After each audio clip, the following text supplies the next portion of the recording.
Over 250,000 slave soldiers controlled Egypt for nearly 300 years.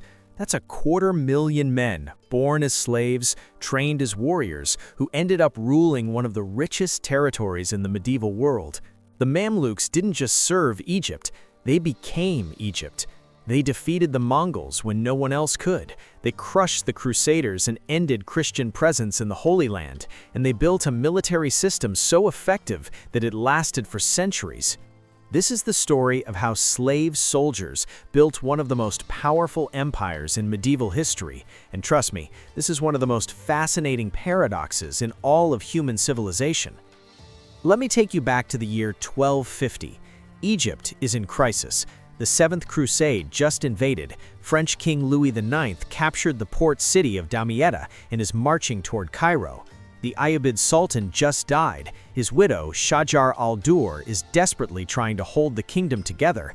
Egypt needs an army. Egypt needs leadership. And the only force capable of saving the situation is a group of slave soldiers called Mamluks. These aren't ordinary slaves. These are men who were bought as boys, usually from Turkish or Circassian tribes in Central Asia and the Caucasus. They were taken from their families, brought to Egypt, converted to Islam, and given the most intensive military training in the medieval world. By the time they reached adulthood, they were the most skilled cavalry fighters on earth. At the Battle of Mansoura in 1250, these Mamluk cavalry charged King Louis IX's forces with devastating effect. They used composite bows while riding at full gallop, shooting arrows with deadly accuracy. They wielded swords and lances in close combat. They employed sophisticated cavalry tactics that European knights couldn't match. Louis IX was captured, the crusade collapsed, Egypt was saved, and the Mamluks proved something extraordinary. Slave soldiers could defeat the greatest military powers in the world. But here's where it gets really interesting.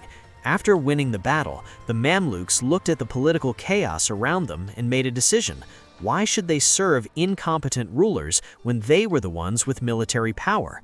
In 1250, they overthrew the Ayyubid dynasty and established their own sultanate. Former slaves became kings. The Mamluk Sultanate was born. Think about what this means. A system designed to create loyal, obedient soldiers instead produced men capable of seizing political power and ruling one of the medieval world's most important states.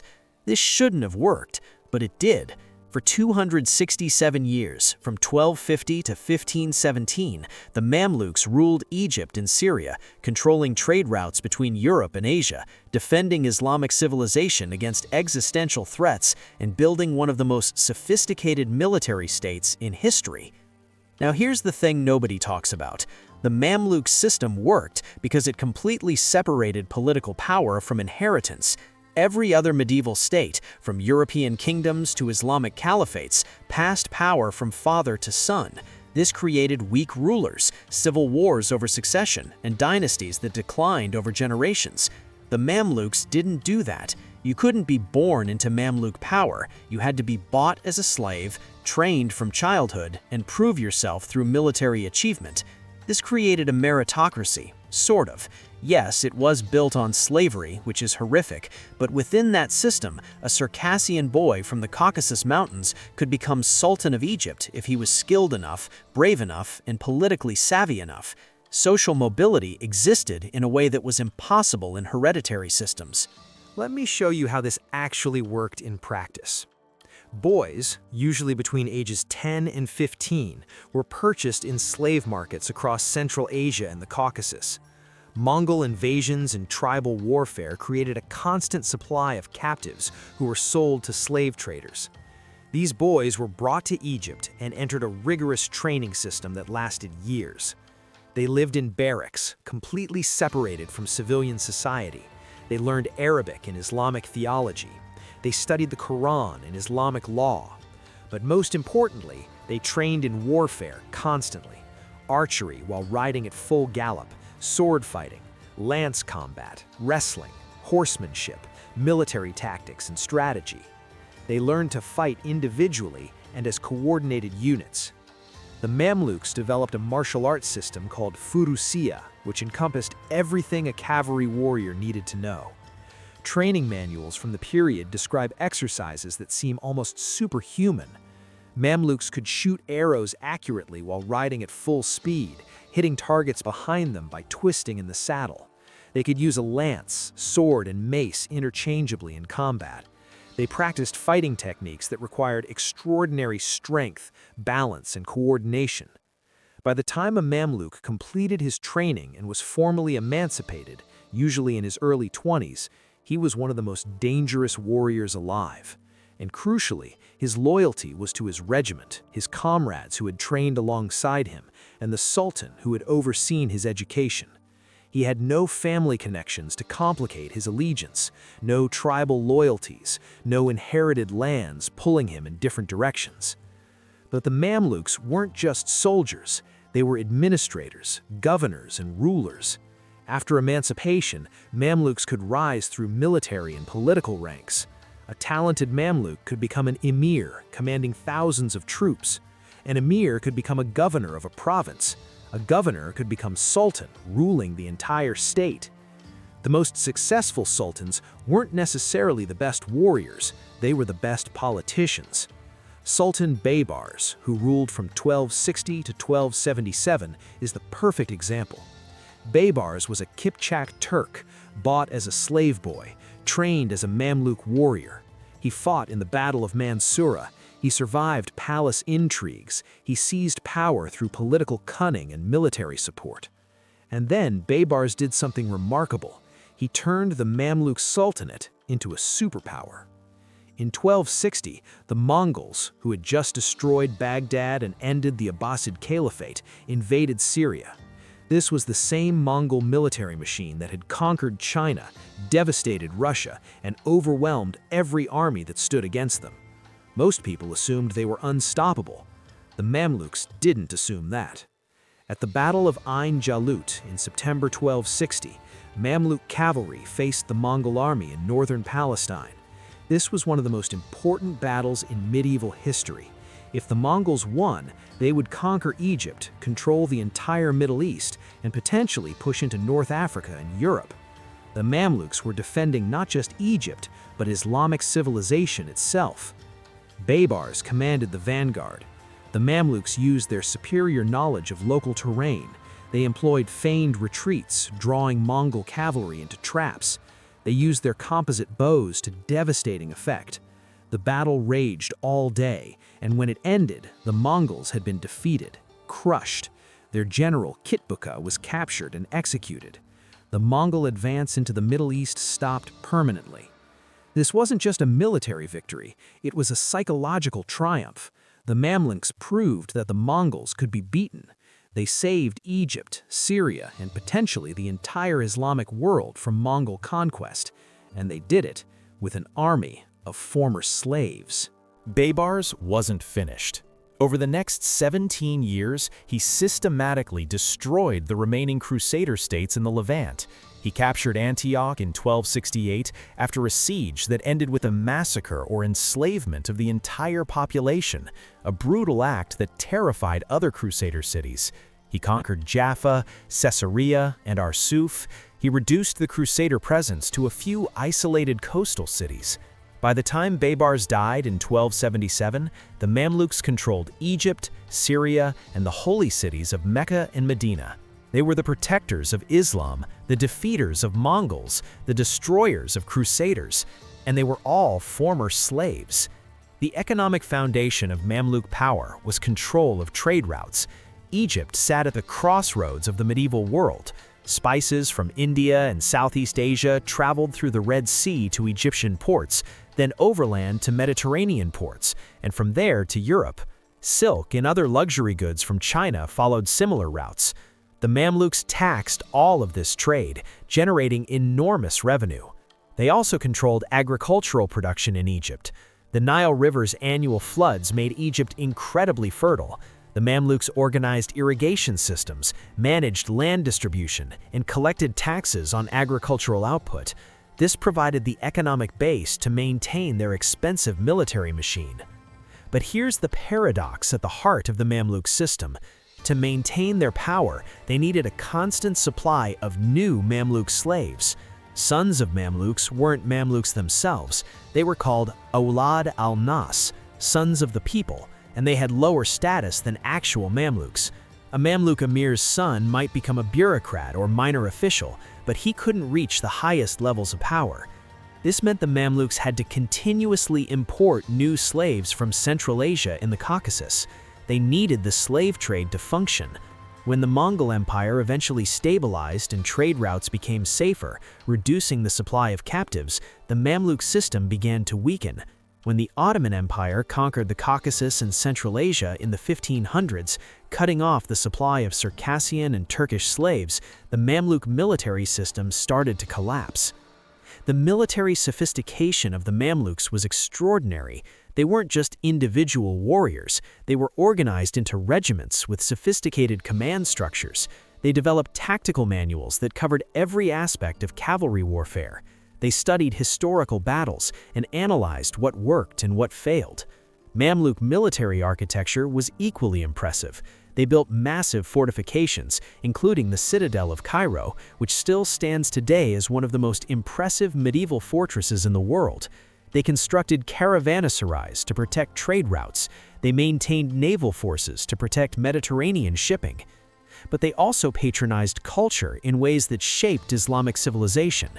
Sultan al-Mansur Qalawun, who ruled from 1279 to 1290, built a hospital in Cairo that was the most advanced medical facility in the medieval world.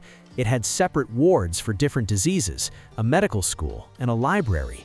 It provided free treatment to anyone, regardless of religion or social status. This hospital complex still stands today as the Qalawun complex, one of Cairo's architectural treasures. The Mamluks commissioned mosques, madrasas, and public fountains. They patronized scholars, poets, and artists. The Mamluk period saw an explosion of architectural innovation, with distinctive striped stone patterns, elaborate geometric decorations, and massive domed buildings that defined Cairo's skyline. Sultan al-Nasir Muhammad, who had 3 separate reigns totaling 42 years between 1293 and 1341, transformed Cairo into one of the world's great cities. He built the Mosque of Sultan al-Nasir Muhammad in the Citadel. He expanded Cairo's city walls. He sponsored public works projects that made Cairo more prosperous and beautiful. Ibn Khaldun, one of history's greatest historians and sociologists, lived and worked under Mamluk patronage. His Muqaddimah, written in the late 1300s, is considered one of the first works of social science and historical theory. The Mamluks created an environment where intellectual achievement flourished alongside military power. But the Mamluk system had inherent weaknesses. Political succession was often violent. When a sultan died, rival Mamluk factions fought for control. This led to frequent coups, assassinations, and civil wars. Between 1250 and 1517, there were 54 different sultans. Some ruled for decades, others lasted months before being overthrown. This political instability didn't prevent the Mamluks from maintaining military dominance for 2.5 centuries, but it did weaken the state over time. Resources spent on internal conflicts couldn't be used for defense or infrastructure. Talented leaders sometimes died in palace coups before they could implement long-term policies. The rise of gunpowder weapons in the 1400s and 1500s also challenged Mamluk military supremacy. The Mamluks were trained as cavalry archers. They were masters of traditional medieval warfare, but gunpowder cannons and muskets changed everything. The Ottomans, who embraced these new weapons enthusiastically, developed military capabilities the Mamluks couldn't match. In 1516, the Ottoman Sultan Selim I invaded Mamluk territory. At the Battle of Marj-Debik in Syria, Ottoman janissaries armed with muskets and supported by artillery defeated the Mamluk cavalry. The Mamluks charged bravely, using traditional tactics that had worked for centuries, but cavalry charges couldn't overcome massed gunfire and cannon bombardment. The Mamluk Sultan, Kansu al-Ghori, died in battle. His successor, Tumen Bey, tried to defend Egypt. At the Battle of Ridania in 1517, just outside Cairo, the Ottomans won decisively. Tumen Bey was captured and executed. The Mamluk Sultanate ended after 267 years. But here's what's fascinating. The Mamluks didn't disappear.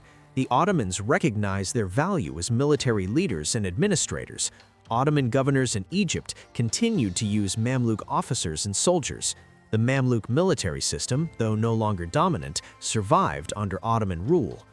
In the 1600s and 1700s, Mamluks gradually regained power in Egypt. They became so influential that by the mid-1700s, Mamluk beys effectively ruled Egypt while nominally acknowledging Ottoman authority. This situation lasted until Napoleon invaded Egypt in 1798, and even then, Mamluks fought against the French invasion. The Mamluk system finally ended completely in 1811 when Muhammad Ali, the Ottoman governor of Egypt who was building his own power base, invited the Mamluk leaders to a feast in the Cairo citadel and massacred them. This event, known as the Massacre of the Citadel, eliminated the last remnants of Mamluk political power in Egypt. So how did slave soldiers build one of the most powerful empires in medieval history? Through a system that separated military skill from inherited privilege, through training that created the most effective cavalry warriors in the medieval world, through political structures that allowed merit and capability to determine leadership, even within a system built on slavery. The Mamluk Sultanate lasted 267 years. In that time, they defeated the Mongols, ending the greatest military threat the medieval world had ever seen. They destroyed the Crusader states, ending 2 centuries of European presence in the Levant. They controlled trade routes that connected Europe, Asia, and Africa. They built architectural wonders that still stand today. They patronized culture and learning, making Cairo one of the medieval world's great intellectual centers. And they did all of this with an army of former slaves, men who were bought as children, torn from their families, and trained as weapons. Men who then seized power for themselves and ruled one of the richest territories on earth. The Mamluk story is a paradox that reveals uncomfortable truths about power, slavery, and empire. A system designed to create obedient servants instead produced rulers. An institution built on human bondage created opportunities for social mobility that hereditary aristocracies couldn't match. An army of slaves became the defenders of Islamic civilization against existential threats. This isn't a story with easy moral lessons. The Mamluk system was built on the suffering of enslaved children torn from their homes. That horror can't be overlooked or minimized. But it's also true that this system created one of the most effective military states in medieval history, and that slave soldiers achieved things that free men in other societies couldn't. The Mamluks proved that military effectiveness comes from training, discipline, and skill, not from noble birth or inherited status. They demonstrated that political systems based on merit can outperform hereditary dynasties, even when that merit is developed within slavery. They showed that the marginalized and oppressed, when given training and opportunity, can rise to positions of supreme power. The legacy of the Mamluks lives on in Cairo's architecture, in the historical memory of defeating the Mongols, and in the complex questions they raise about power, slavery, freedom, and empire. Slave soldiers built one of the most powerful empires in medieval history, and in doing so, they changed the course of world history. If you want to understand how the Ottoman Empire that eventually conquered the Mamluks actually governed their massive state, that video is already waiting for you. Click to watch now. Thanks for watching. Like, share, and subscribe to keep watching Media Point.